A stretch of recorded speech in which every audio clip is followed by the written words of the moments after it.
Okay, so what we have for today are inverse functions. Inverse. So all an inverse is a function where the x and the y are switched.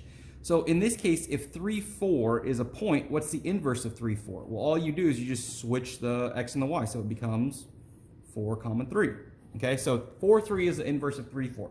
So I'm going to be doing the same thing now, but with functions, okay?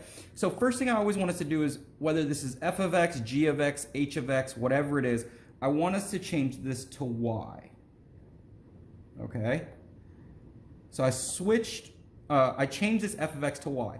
Now we're going to do the same thing here. What did we do with this x and the y? We switched them. So that's what I'm going to do here. I'm going to take this x and y, and I'm going to switch them. This 2/5 stays exactly where it is. All we're switching is this letter y and this letter x. So this is going to be x equals 2/5 y minus 1 over 10. Okay? Now what I have to do is solve for this y. Now, I know we're all looking at this and we're like, hold on. I see a bunch of fractions. So, if you don't have fractions, you can just skip this next step. But whenever we see fractions, what I want to do and what you want to do with it is we want to get rid of it, okay? So let's get rid of these fractions first before we start solving for this. So what we have to do to get rid of these fractions is we have to think of a number that can be divided by both 5 and 10. And we want to pick the smallest number possible, because if we pick the smallest number possible, it makes it much easier for us to solve, okay? So what's a number that can be divided by both 5 and 10? Well, 10 can be divided by both 5 and 10, and that's the smallest we could get. We could have picked 20, because 20 can be divided by 5 and 10, but that's bigger. We want to pick the smallest thing possible. And what I'm going to do is multiply everything in here by 10, okay? And we'll see what that looks like. So this x in front gets multiplied by 10, so that's going to give me 10x. Now, this 2/5 is going to get multiplied by 10. So I'm going to do a little scratch work here on the side so we can see how what happens when we do that. So we're going to multiply 2/5 by 10, okay? So I'm going to make this over 1, and all you do when you're multiplying fractions is you multiply the two tops and multiply the two bottoms. So that gives me 20 over 5, and what is 20 over 5 reduced to? That gives me a 4.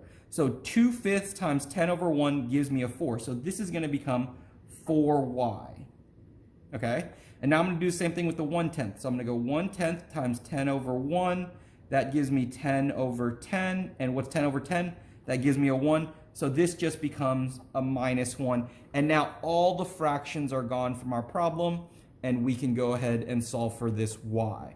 Now again, if you didn't have any fractions, you would just go from this step to this step, because you wouldn't have to do any of this canceling out, because you wouldn't have any fractions. But when you do, this is what I want you to do, okay? Now I need to get this y by itself. So what do I need to do to get this y by itself? I got to move this guy first. So I'm going to go plus 1, plus 1. So 10x plus 1 equals 4y. And then what do I do to get this y by itself? Divide by 4, divide by 4. And I'm just going to leave it like this, okay? Now, this is an inverse. So we're going to have to show it's an inverse, okay? And the notation for that is you're going to take this y and replace it with this f of x. You're going to replace it back, f of x.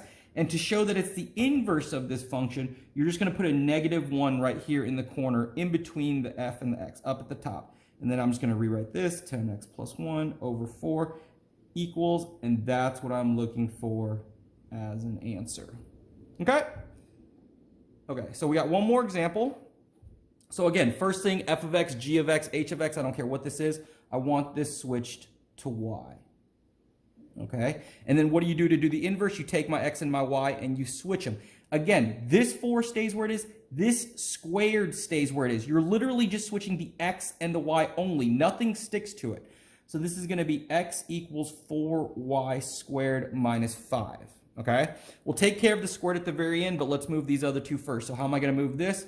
I'm going to go plus 5, so this gives me x plus 5 equals 4y squared. Divide by 4, and again, I'm just going to leave it like this. Don't stress about it. Is equal to, that cancels, and I'm left with y squared. Now I'm going to get rid of this squared. What's the opposite of squaring something?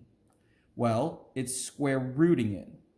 Because this square root and this squared are going to cancel, and that leaves me with just y, and then I'm going to rewrite this. And whenever we have a fraction with square roots, I like to go ahead and separate them, and I'll show you why in a second. Now, The other thing we have to remember is when we square root with an equal sign, we have to put a plus or minus in front of my answer. It's got to be plus or minus when we take that square root, okay? So now, square root of x plus 5, can't really do anything with that, so I'm going to leave it like this. Over, and what's the square root of 4? Well, that's just 2 equals y. And this is what it's going to look like solved. But remember, I have to show that this is an inverse, so I'm going to take this y, and I'm going to switch it back out for that f of x, and I'm going to put that -1 in between my f and my x up in the top. Equals, and then I'm just going to rewrite this. Square root of x plus 5 over 2. And that's the answer I'm looking for there, okay? So remember, when we're doing inverse, first, f of x, g of x, h of x, I don't care what this is, switch it for y, take my x and my y and switch them, and then you just start solving, okay? And that's what we got for today. Let's go.